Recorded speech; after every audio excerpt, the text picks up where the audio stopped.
ओम नमः शिवाय। स्वागत है आप सभी का मेरे YouTube चैनल पर। मैं हरिओम शर्मा आज आपको गंगा स्नान महत्व की कथा सुना रहा हूँ। गंगा स्नान का क्या महत्व है, भगवान शिव और माता पार्वती की यह सुंदर कथा।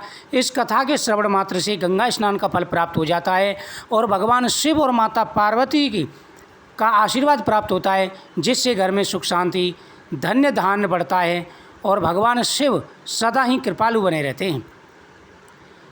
प्रचलित कथा के अनुसार प्राचीन समय में एक बार शिवजी और माता पार्वती जी पृथ्वी पर भ्रमण कर रहे थे। तभी उन्होंने देखा हजारों लोग गंगा स्नान कर रहे हैं। माता पार्वती सभी को ध्यान से देख रही थीं। भक्त हर हर गंगे का जाप करते हुए गंगा में डुबकी मार रहे थे।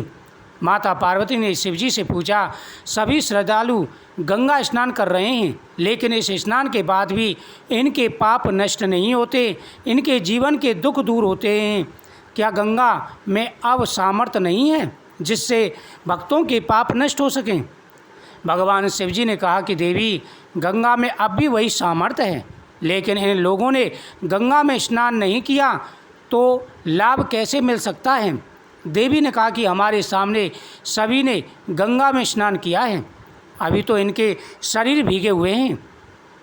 शिवजी बोले कि इन सभी लोगों ने गंगा में नहीं, सिर्फ जल में डुबकी लगाई है।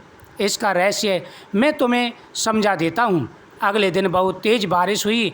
गंगा नदी की ओर जाने वाले मार्ग में एक बड़ा गड्ढा बन गया, जिसमें गंदा पानी भरा हुआ था। वहाँ शिवजी एक वृद्ध के रूप में और माता पार्वती सामान्य स्त्री के रूप में प्रकट हुए। शिवजी ने माता पार्वती को समझाया कि मैं इस गड्ढे में गिर जाऊंगा, कुछ देर में यहाँ से गंगा स्नान करके हजारों लोग निकलेंगे। तुम उनसे मुझे निकालने के लिए मदद मांगना और उनसे कहना कि मुझे वही व्यक्ति हाथ लगाए जो निष्पाप हो। अगर किसी पापी ने मुझे हाथ लगाया तो वह भस्म हो जाएगा। इस तरह समझाकर शिवजी वृद्ध व्यक्ति के रूप में उस गड्ढे में गिर गए और बचाओ बचाओ चिल्लाने लगे। गड्ढे के पास ही बैठी स्त्री लोगों से मदद मांगने लगी। उसके पति गिर गए हैं, उन्हें गड्ढे से निकालने में मदद कीजिए। काफ़ी लोग वहाँ इकट्ठे हो गए।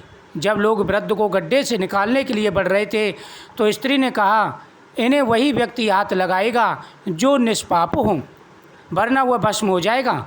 यह सुनते ही सभी लोग पीछे हट गए। सभी ने सोचा कि ऐसा ना हो कि इसकी मदद करने के चक्कर में हम किसी मुसीबत में फंस जाएं। ऐसा सोचकर वो लोग वहाँ से निकल गए।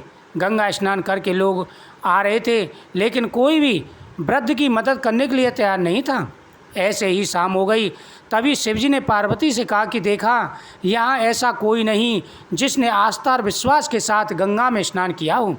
तभी वहाँ एक युवक आया।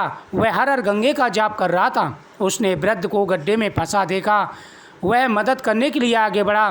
तभी स्त्री ने कहा कि इन्हें वही व्यक्ति बाहर निकालता है जो निष्पाप हो। उस व्यक्ति ने कहा कि हमको मेरे निष्पाप होने पर संदेह क्यों है? मैं अभी अभी गंगा स्नान करके आया हूँ। गंगा में नहाने के बाद सभी पाप दूर हो जाते हैं। आस्था के साथ गंगा स्नान में मैं पूरी तरह से पवित्र हो गया हूँ। मेरे सभी पाप धुल गए हैं, ऐसा मेरा विश्वास है। इतना बोलकर युवक ने व्रत को गड्ढे से बाहर निकाल लिया। शिवजी और माता पार्वती उस युवक से प्रसन्न हुए और उन्हें वास्तविक रूप में दर्शन देकर अंतर्ध्यान हो गए। ये थी गंगा स्नान की कथा। इस कथा को प्रतिदिन श्रवण करना